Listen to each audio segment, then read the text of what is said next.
Madam President of the General Assembly, Annalena Baerbock, Mr. Secretary General Antonio Guterres, dear heads of state and government, and representatives of the member states gathered here. This should be a time to celebrate the United Nations. Created at the end of the war, the UN symbolizes the highest expression of the aspiration for peace and prosperity. Today, however, the ideals that inspired its founders in San Francisco are under threat as never before in their history. Multilateralism is at a new crossroads. The organization's authority is in check.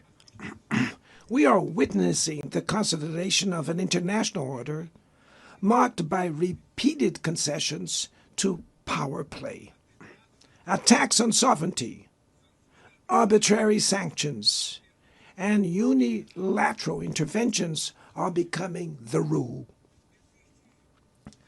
There is a clear parallel between the multilateralism crisis and the weakening of democracy.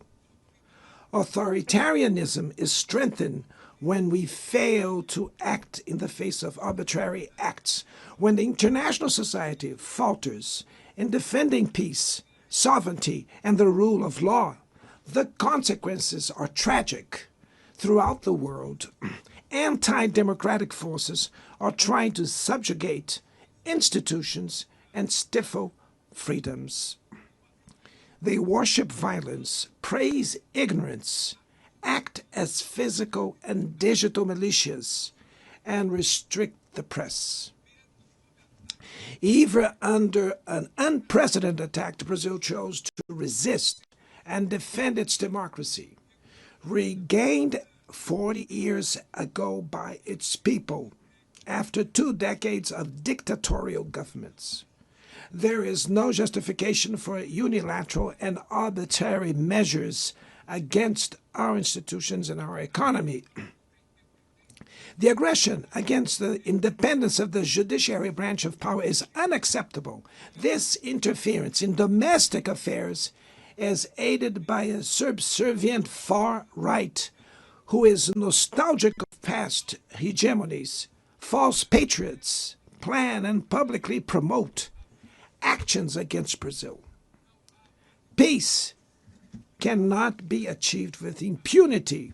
A few days ago, and for the first time in 525 years of our history, a former head of state was convicted of attacking the democratic rule of law. He was investigated, indicted, trialed, and held accountable for his actions in a meticulous process. He has the right to defend himself was secured, a prerogative that dictatorships deny to their victims. Before the eyes of the world, Brazil sent a message to all aspiring autocrats and those who support them. Our democracy, our sovereignty are non-negotiable.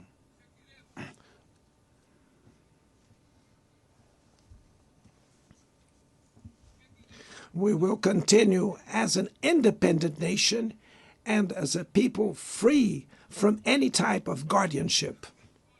Sound democracies go beyond the electoral ritual.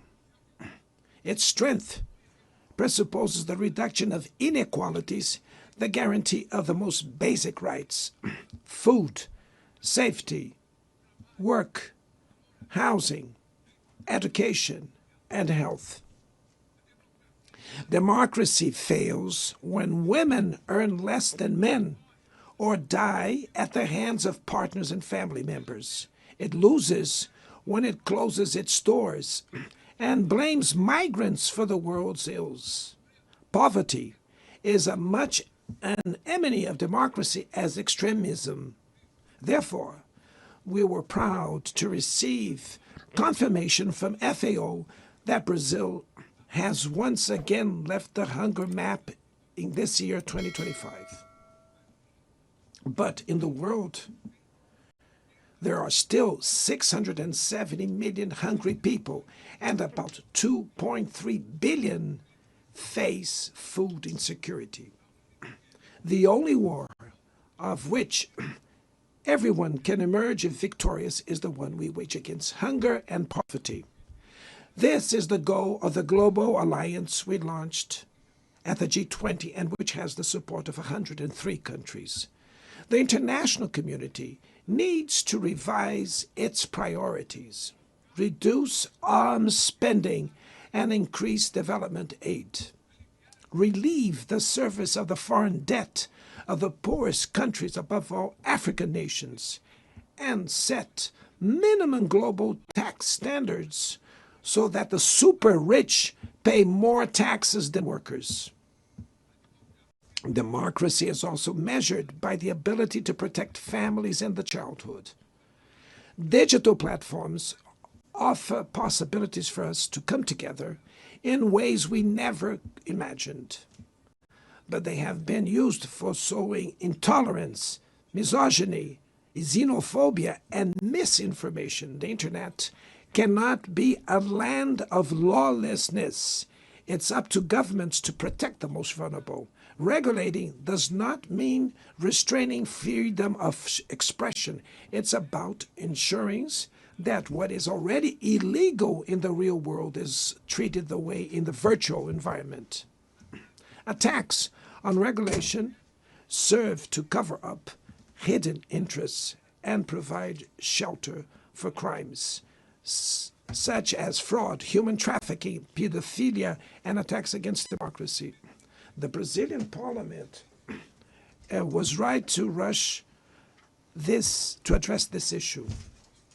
Last week, I proudly enacted one of the world's most advanced laws for the protection of children and adolescents in the digital environment. Also, we sent draft bills to the National Congress to foster competition in digital markets and to encourage the installation of sustainable data centers.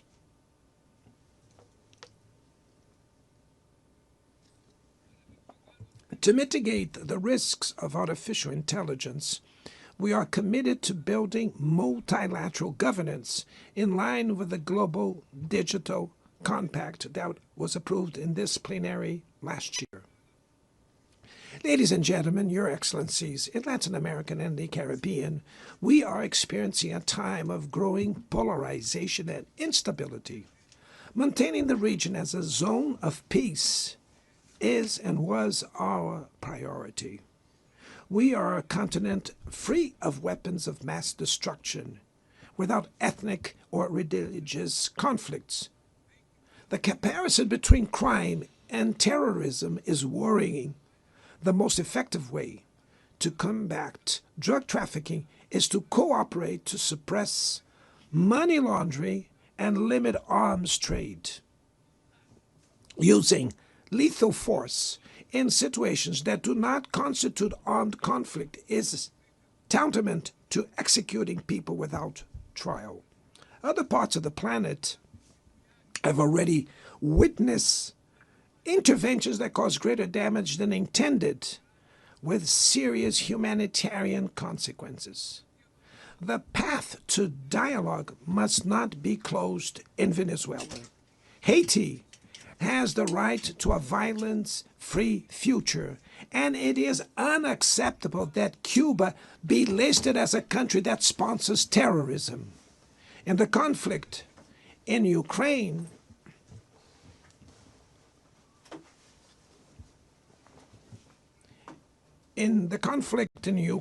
we all already know that there will be no military solution. The recent meeting in Alaska raised hopes for a negotiated way out. It's necessary to pave the way for a realistic solution. This implies taking into account the legitimate security concerns of all parties. The African Initiative and the Friends for Peace group created by China and Brazil can help promote dialogue and a diplomatic solution. No situation is more emblematic of the disproportionate and illegal use of force than the one occurring in Palestine. The terrorist attacks perpetrated by Hamas are indefensible from any angle, but nothing, absolutely nothing, justifies the ongoing genocide in Gaza.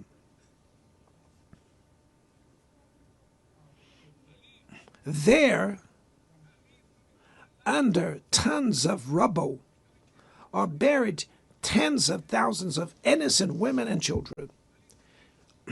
There, we can see that international humanitarian law and the myth of ethical exceptionalism of the West are also being buried there. This massacre would not have happened without the complicity of those who could have prevented it. In Gaza, hunger is used as a weapon of war, and the forced displacement of populations goes on unpunished. I express my admirations to the Jews who, inside and outside Israel, oppose this collective punishment. The Palestinian people are at risk of disappearing. They will only survive with an independent state integrated to the international community. This is the solution defended by more than 150 UN members, reaffirmed yesterday here in this very plenary, but bared by a single veto. It is regrettable that President Mahmoud Abbas was prevented by the host country of occupying the Palestinian bench at this historical moment.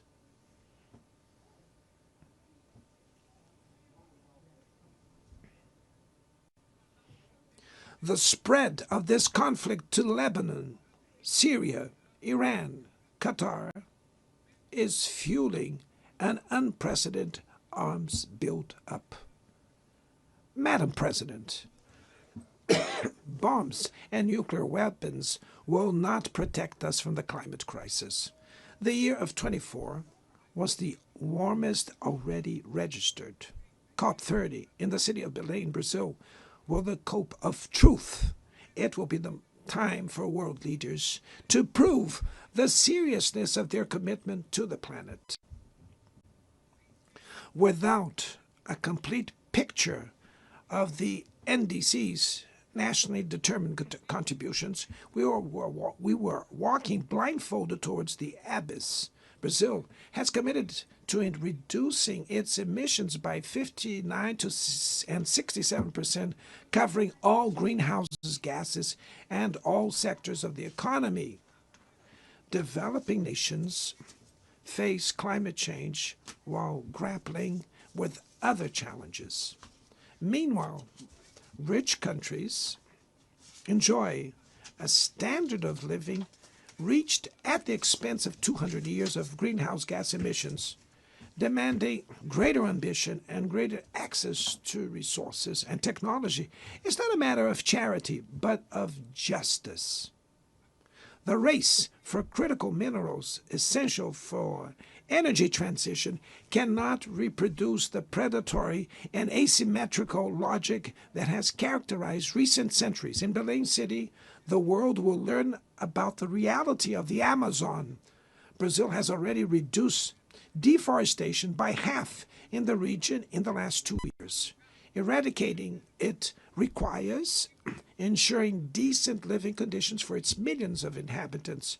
Promoting sustainable development is the objective of the Tropical Forest Forever facility, which Brazil intends to launch to compensate countries that keep their forests standing. But the time has come to move from the negotiation phase to the implementation stage. The world owes a lot to the regime created by the Climate Convention. Climate change needs to be brought to the heart of the UN so that it gets the attention it deserves. A council linked to the General Assembly with the power and legitimacy to monitor commitments provide coherence to climate action. This is a fundamental step towards a broader reform of the organization, which would also include an expanded Security Council in the two member categories.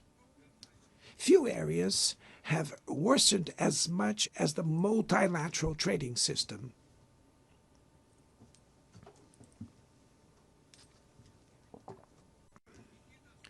Unilateral measures have rendered fundamental principles, such as the most favored nations clauses, meaningless.